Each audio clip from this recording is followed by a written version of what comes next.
ভারত গতকালকে হামলা চালানোর পর তারা বলছিল যে তারা কিছু সুনির্দিষ্ট লক্ষ্যবস্তুতে এবং কিছু ব্যক্তি বা গোষ্ঠীকে কেন্দ্র করে তারা তাদের এই অপারেশন সিন্দুর গভীর রাতে পরিচালনা করেছে। প্রায় ৭৫ থেকে ৮০টি যুদ্ধ বিমান পাকিস্তানের আকাশে অনুপ্রবেশ করে, আর ওই যুদ্ধ বিমানগুলো থেকে এবং ড্রোনও তারা ছেড়েছিল।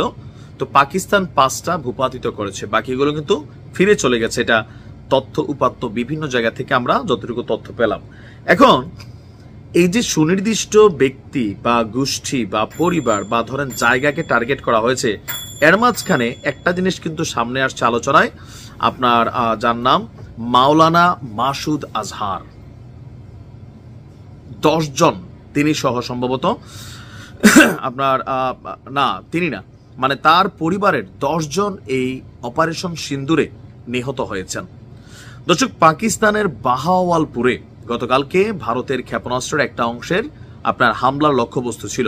সেখানে সুবহানাল্লাহ মসজিদে ভারতের সামরিক বাহিনীর হামলায় মাওলানা মাসুদ আজহারের পরিবারের ১০ জন তারা নিহত হয়েছেন। এখন কেই মাওলানা মাসুদ আজহার, আসুন দেখি। আপনার মধ্যরাতের এই হামলায় তার আরো ঘনিষ্ঠ ৪ সহযোগীও নিহত হয়েছেন। পাকিস্তান ভিত্তিক সংগঠন জৈশে মোহাম্মদের এক বিবৃতিতে এই তথ্য জানানো হয়েছে। আপনারা নিশ্চয়ই আপনাদের পরিচিত লাগছে। জৈশে মোহাম্মদ হচ্ছে ভারত যে দুইটা গোষ্ঠীকে টার্গেট করে অভিযান চালিয়েছে, লস্করে তৈয়বা এবং জৈশে মোহাম্মদ, এই দুইটা গোষ্ঠীকে ভারত আপনার সন্ত্রাসী গোষ্ঠী মনে করে এবং পেহেলগ্রামের ঘটনায় এদের সংশ্লিষ্টতা রয়েছে, এটাই কিন্তু দাবি করে এসেছিল।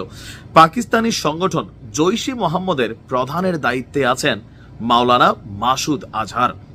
তারই সংগঠনকে সন্ত্রাসী সংগঠন হিসাবে তালিকাভুক্ত করেছে ভারতের বাইরেও জাতিসংঘ। বুঝতেই পারছেন, আন্তর্জাতিক অপরাধী হিসেবে তারা চিহ্নিত।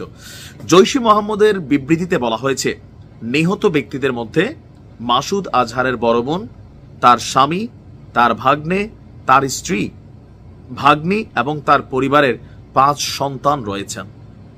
এছাড়াও ভারতের হামলায় সুবহানাল্লাহ মসজিদে মাসুদ আজহারের ঘনিষ্ঠ আরো ৩ জন সহযোগী নিহত হয়েছেন। মাসুদ আজহার বলছে, স্বজনদের মৃত্যুতে তার কোনো আফসোস কিংবা হতাশা নেই, বরং বারবার আমার মনে হচ্ছে আমিও এই ১৪ সদস্যের সুখী কাফেলায় যোগ দিতে পারতাম। তাদের চলে যাওয়ার সময় এসেছিল, কিন্তু সৃষ্টিকর্তা আপনার তাদের হত্যা করেননি। আচ্ছা, মানে ওনাকে হত্যা করেননি। বাহাওয়ালপুরে নিহতদের জানাজায় অংশ নেওয়ার জন্য লোকজনদের প্রতি আহ্বানও জানিয়েছে।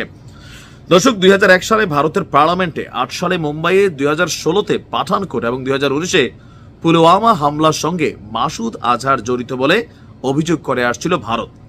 এমনকি ভারত নিয়ন্ত্রিত জম্মু কাশ্মীরে ২০১৯ সালের ফেব্রুয়ারিতে আপনার এখানে প্রায় ভারতীয় আধা সামরিক বাহিনীর ৪০ জন জওয়ানের প্রাণহানি ঘটেছিল। এটা লিডেও এই জৈশে মোহাম্মদের প্রধান মাসুদ আজহার এবং তার বড় ভাই আব্দুর রৌফ আসগর জড়িত বলে ভারতের কেন্দ্রীয় গোয়েন্দা সংস্থা প্রতিবেদন করেছিল। আর এখন যখন এই ঘটনা ঘটেছে, সেখানে আপনার বলা হচ্ছে যে তার পরিবার, টোটালি পরিবার থেকে তার কাছের মানুষ সহ ১৪ জন নিহত হয়েছে।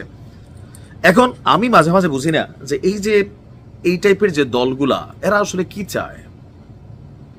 আপনি দেখেন, এগুলা কি ভারতেরই তৈরি করা সংগঠন, আমেরিকার তৈরি করা সংগঠন? কালো পতাকার মধ্যে ইসলামের কলমা লেখা একটা গ্রুপ জিহাদ কইয়া একদম যাইয়া লাভ দিয়া নিরীহ মানুষ মাইরা ফেলে, সাধারণ মানুষকে শেষ করে দেয়। এটা তো ইসলাম হইতে পারে না ভাই।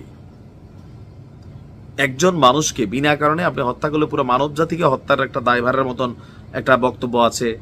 একটা রাস্তার কুকুরকেও দয়া দেখানোর কথা বলা আছে। তারা নিজেরা এরকম সংগঠন তৈরি করে মানে কি করে আসলে? বিভিন্ন জায়গায় বিভিন্ন পারপাস সার্ভ করে। ওই দেশের মধ্যে অস্থিতিশীলতা পরিবেশ তৈরি করা, ওই দেশের সরকারকে বিব্রত করা, মানে বহির্বিশ্বের টাকা খাইয়া অনেক জায়গা হয়। আবার অনেক জায়গা আছে ভালো মানুষ, তিনি হয়তো তার দেশের পক্ষেই কথা বলছেন, কিন্তু বিশ্ব মনোলরা মনে করতেছে না এই লোকটা এই বিশ্ব মানুষকে সচেতন করে দিচ্ছে, তাকে কোনো একটা সংগঠনে ফালাই দাও, তাকে কালো তালিকাভুক্ত করে ফেলো। পছন্দ না হলে আবার এটাও হয়। তবে যে কোনো সন্ত্রাসী কর্মকাণ্ডের নিন্দা আমরা জানাই। একজন প্রকৃত মুসলিমের আদর্শ চরিত্র এগুলা না, এগুলা আলাদা জিনিস। ভালো থাকুন।